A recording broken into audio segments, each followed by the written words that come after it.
Oh yeah, it goes slow.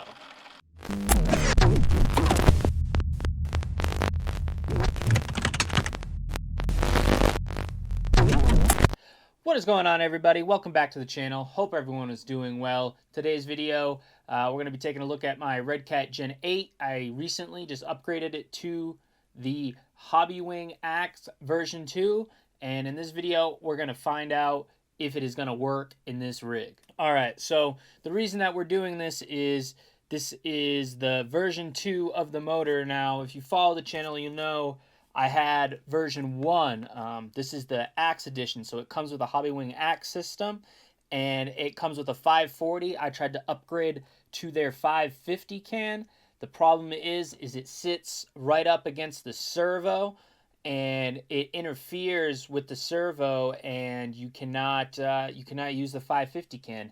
It binds up. It just doesn't work. So what I did was I went back down to the 540, and then they came out with a version 2.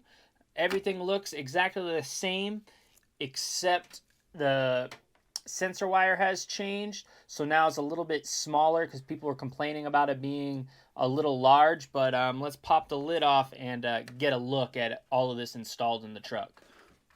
Alright, so here it is, all installed in the truck. The ESC, I put it in the same spot. I do have the wires kind of zip tied up here, but that smaller sensor wires in there, and it's just way less of a problem.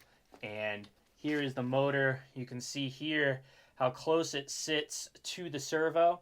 Now, it is actually a little bit smaller than the version 1 can. This can's actually just a little bit longer, and that, you know, it's not much, but it creates a little bit better fitment issues, which was really nice. So the only thing I don't like is it comes with a 5mm shaft, and the pinion gears are a little large to try to line up with your spur gear.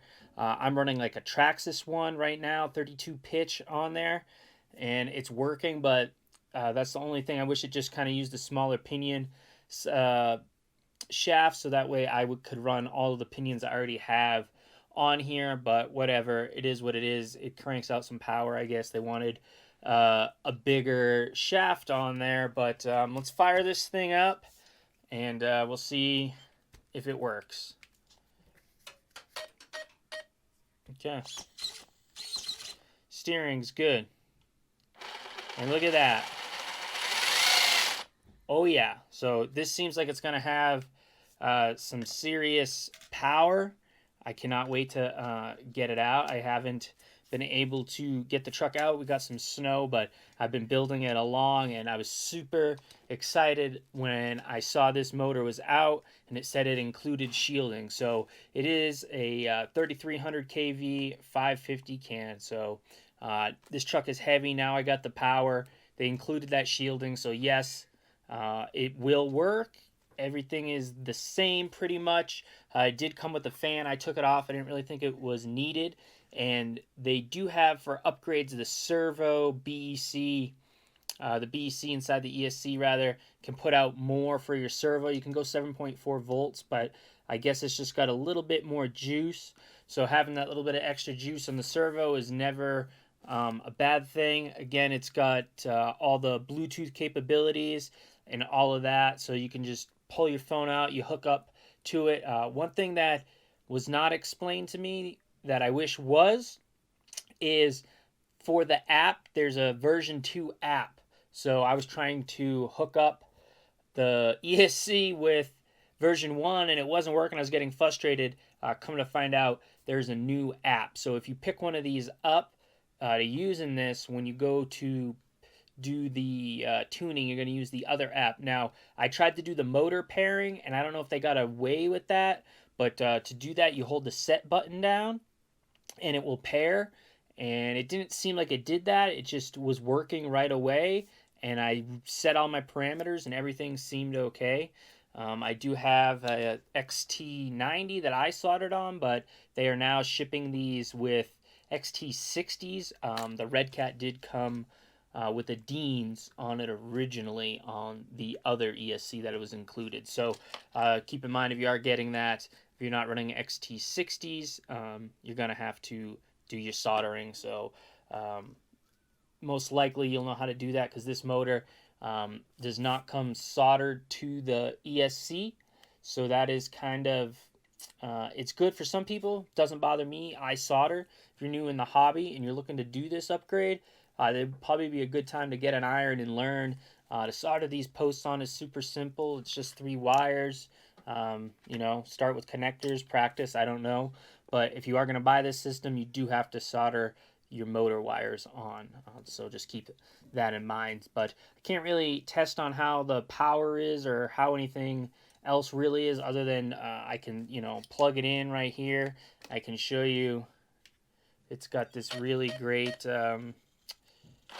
just it goes so slow and smooth. It's great. I did go down on pinion. Stock Redcat runs a 17 tooth. I went down to a 15 for this bigger motor because, you know, I really do. I'm not looking for speed necessarily with the bigger motor. I'm just looking for some more torque and power overall for some of the climbs on this heavier rig. But that's what I like about these axe systems is they just go so slow. So just super pumped that Hobbywing was able to bring us this new system. It seems to have everything that I loved about the first one, just a little more refined. I'm glad that they realized they messed up.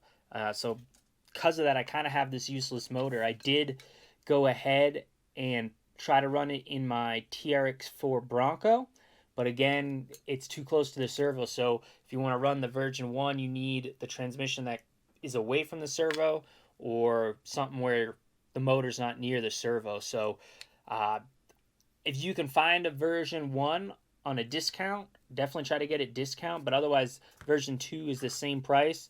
So unless you can find a deal, I just go ahead, get the version 2. You got the shielding in there, so then you don't have to worry. But I'm kind of rambling on here, but again, this is my favorite system. I just wanted to show you guys that Hobbywing fixed the issue from that other video that I had put out. I'll include a link in this one about not buying one of these for that rig.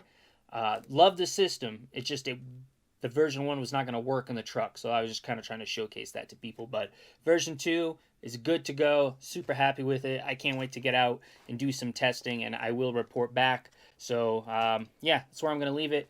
Really appreciate you guys tuning in. Hope you enjoyed the video. Make sure to watch some of my other videos, and I'll catch you guys in the next one.